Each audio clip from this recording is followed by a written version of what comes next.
Assalamualaikum warahmatullahi wabarakatuh.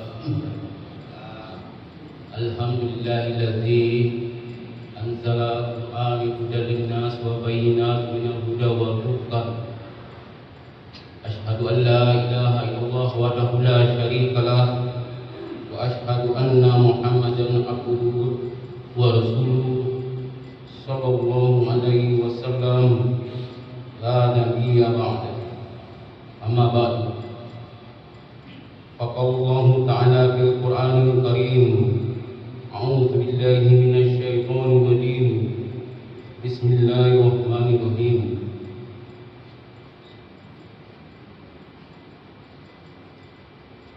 Bapak-bapak, ibu-ibu, jemaah subuh rahimakumullah. Kembali kita bersyukur kepada Allah Subhanahu wa taala. Pada kesempatan pagi ini, subuh ini kita kembali menjalankan aktivitas kehidupan kita, yaitu berupa beribadah kepada Allah Subhanahu wa taala yang kita awali dengan salat subuh berjemaah untuk bisa menjalankan kehidupan nantinya sampai berikutnya pada pagi hari berikut. Kemudian salawat dan salam semoga tercurahkan kepada baginda Nabi Muhammad SAW, karena beliau telah bersusah payah menegakkan agama ini, menegakkan syariat ini, di mana perjuangan beliau kita tahu bahwasanya Nabi Rasulullah SAW memperjuangkan agama ini dengan darah, harta dan nyawanya, sehingga sampailah syariat ini kepada kita yang sekarang kita nikmati dengan begitu indahnya. Kemudian pada pagi ini saya akan kembali mencoba menyampaikan kultum yang berjudul faktor internal perusak iman. Iman kita tahu bahwasanya adalah keyakinan kita kepada Allah Subhanahu wa taala dalam menjalankan syariat dan menghentikan segala larangannya. Iman sebagaimana disampaikan oleh Nabi sallallahu alaihi wasallam, iman itu bisa berkurang, bisa bertambah, karena ada beberapa faktor yang menyebabkan iman itu bisa berkurang dan bertambah. Ada dua faktor yang menyebabkan iman itu bisa bertambah dan berkurang. Yang pertama adalah faktor internal, yaitu faktor yang ada dalam diri kita sendiri. Kemudian faktor eksternal yang ada, faktor yang berada di luar diri kita sendiri. Pada pagi ini saya akan coba membahas yang pertama, yaitu faktor internal yang ada dalam diri kita. Yang pertama adalah yaitu faktor kebodohan atau jahil, di mana faktor ini adalah faktor paling utama perusak iman, yang itu menyebabkan iman berkurang atau bertambah, bahkan membatalkan keimanan. Karena kita tahu bodoh adalah lawan dari ilmu.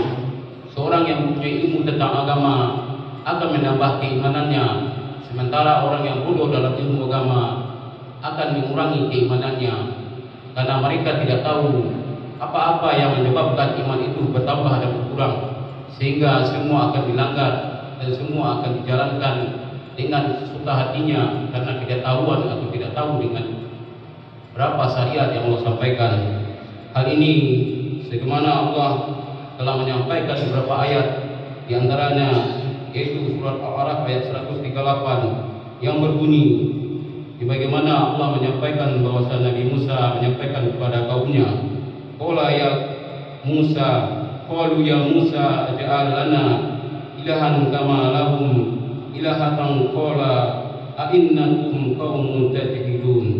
Yang artinya, Bani Israel berkata, hai Musa, buatlah untuk kami sebuah Tuhan atau berhala sebagaimana mereka mempunyai berapa Tuhan atau berhala.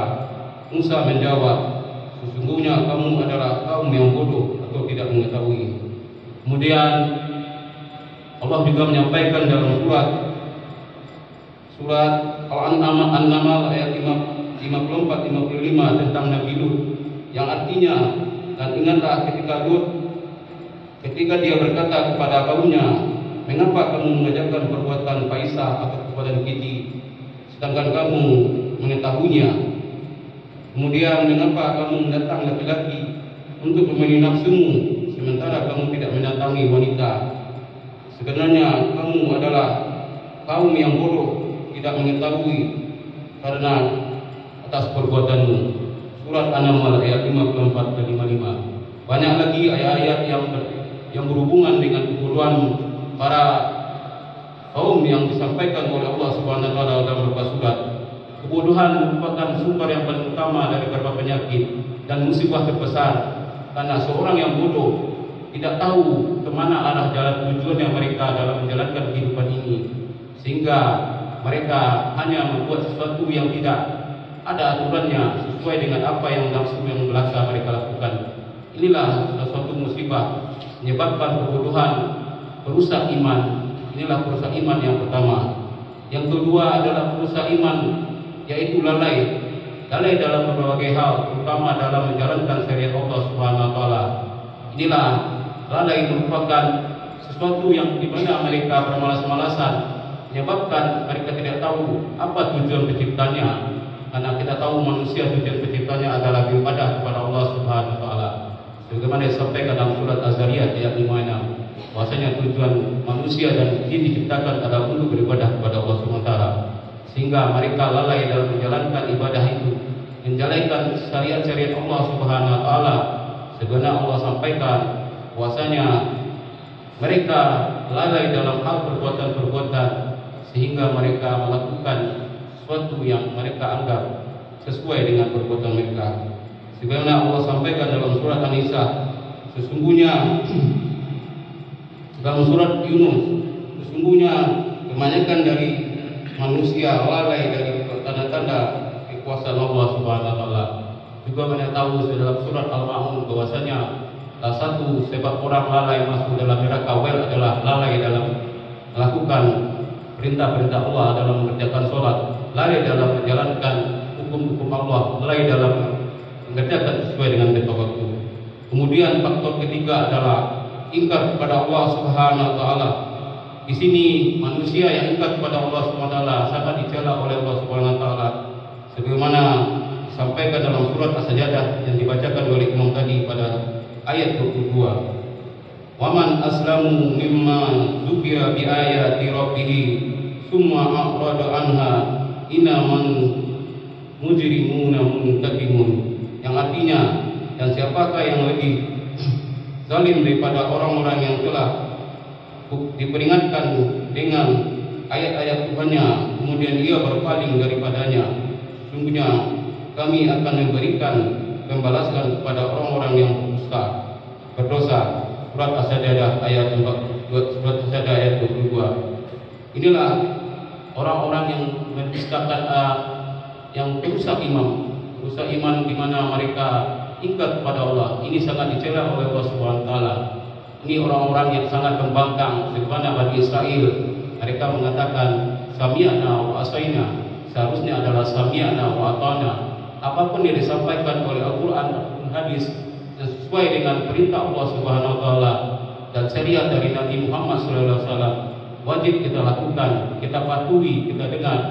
Bukan kita menentang apa yang disampaikan oleh Allah Subhanahu wa taala. Karena Allah adalah pencipta kita. Allah adalah tahu bagaimana manusia, bagaimana sifat manusia, sehingga Allah menyampaikan dalam surat tadi akan diberikan balasan atas dosa pembangkangan mereka. Itulah tiga rusak internal iman di mana yang ada di dalam diri kita. Semoga kita bisa mengantisipasinya. Yang pertama, untuk yang kita hindari dari kebodohan adalah menuntut ilmu. Menuntut ilmu ada beberapa cara. Yang pertama, membaca Al-Quran, membaca hadis, kemudian memahami arti dan tafsirnya. Kemudian kalau kita tidak bisa, kita bisa mendengar ceramah daripada para ustaz dai, ataupun pada saat ini bisa kita mendengar langsung daripada media sosial seperti YouTube, TikTok, dan Facebook dan lain sebagainya.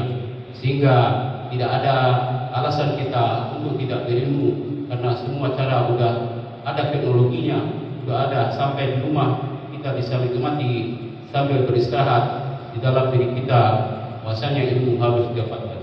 Kemudian lalai inilah yang paling penting bagi kita, karena manusia selalu terlena oleh rayuan setan nafsu yang mereka hanya terlena kepada dunia.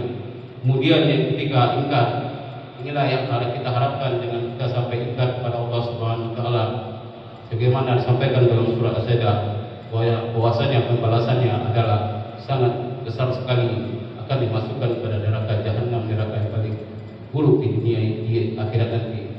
Bapak-bapak, ibu-ibu rahimakumullah, itulah 3 faktor perasa imam, sehingga semoga kita menjalankannya, semoga kita mengerti dan paham dan menghindarinya. Dengan demikian sehingga kita bisa menjalankan keimanan kita dengan baik. Terima kasih atas segala perhatiannya. Mohon maaf atas segala kekurangannya. Assalamualaikum warahmatullahi wabarakatuh.